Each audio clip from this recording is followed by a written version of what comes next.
Herkese merhaba. Bu videoda takipçilerimizden gelen bir soruyu cevaplıyor olacağız. Takipçimiz şunu sormuş. Amazon Kanada ve Amazon Meksika'da satış yapıyorum. Bu satışlar çok az. Ben bunları kapatmak istiyorum. Amazon Kanada ve Meksika'da satış yapmak istemiyorum demiş. Biz de bu videoda bunu cevaplayacağız. Takipçimizin bahsettiği mevzu Remote Fulfillment with FBA veya diğer bir ismiyle NARF programı diye geçiyor. Bu program Amazon Amerika'daki listinglerinizi otomatik olarak Amazon Kanada ve Amazon Meksika'ya listelemenizi ve oralara satış yapmanızı sağlıyor. Ürünleriniz Amazon Amerika depolarından sipariş geldiği zaman Kanada ve Meksika'ya Amazon tarafından gönderiliyor. Kulağa çok hoş gelen bu programın artıları ve eksileri var. Hemen artılarından bahsedelim. İlk artısı daha fazla müşteriye ulaşmanız oluyor. Amazon Amerika satışlarınızı düşündüğünüzde Amazon Kanada ve Meksika'nın toplamı %5 ila %10 arası bir değere tekabül ediyor. Eğer siz %10 daha fazla satış yapmak istiyorsanız, %5 ila 10 arasında bir satış yapmak istiyorsanız bu programı tercih edebilirsiniz. İkincisi kolay katılım. Amazon bunu bütün satıcılar için açıyor. Açmadan belli bir süre önce size ikaz gönderiyor. Sizi şu tarihten sonra Remote Fulfillment'a dahil edeceğiz. Eğer çıkmak istiyorsanız şimdi çıkın şeklinde bir ikaz veriyor. İkincisi herhangi bir şekilde bir şey yapmanıza gerek yok. Amazon ürünlerinizi otomatik olarak eligible olanlar yani ilgili pazarlarda satabileceklerinizi listinglerini o kanallarda oluşturmak suretiyle müşterilere sunuyor.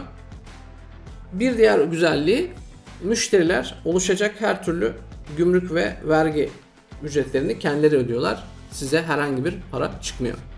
Bir diğer artısı da listingleriniz ilgili kanallarda oluşturulduğu zaman bunu sizin Amazon Amerika'daki fiyatlarınız üzerinden yapıyor. Shipping'i, para birimleri arasındaki çevrimi de kendisi yapıyor. Aynı zamanda siz bazı taktiklerde otomatik olarak koyabiliyorsunuz. Bu da bu süreci bayağı bir kolaylaştırıyor. Peki eksileri ne? Eksilerinin başında account health mevzusu geliyor. Her marketplace'in account health'i kendi içinde farklı oluyor. Bir ürünün Amazon'da satışıyla alakalı sorun olmazken bunun Kanada'da ve Meksika'da satışı sonradan sorun olabiliyor. Dolayısıyla account health'i düzenli olarak takip etmeyecekseniz bu programa katılmanızı ben şahsen tavsiye etmiyorum. Ama ben o fazladan %5, %10'u istiyorum.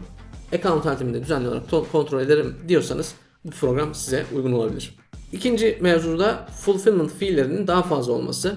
Yani Amazon'un bu ürünleri Kanada'ya ve Meksika'ya göndermesi daha fazla tutuyor. Dolayısıyla karlılığınız bir miktar daha az olabilir mevcut satışlarınızdan. Bu programdan nasıl çıkacağınızı da göstereceğim.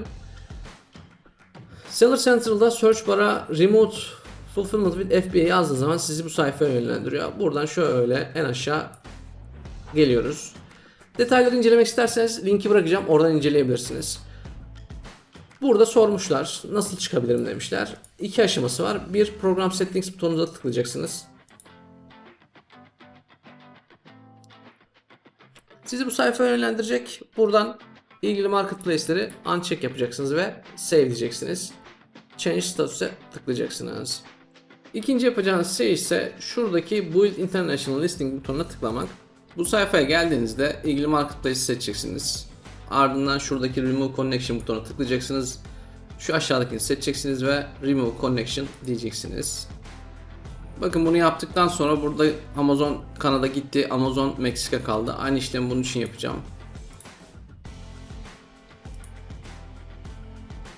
Böyle bir ikaz getiriyor. Kapattığı zaman da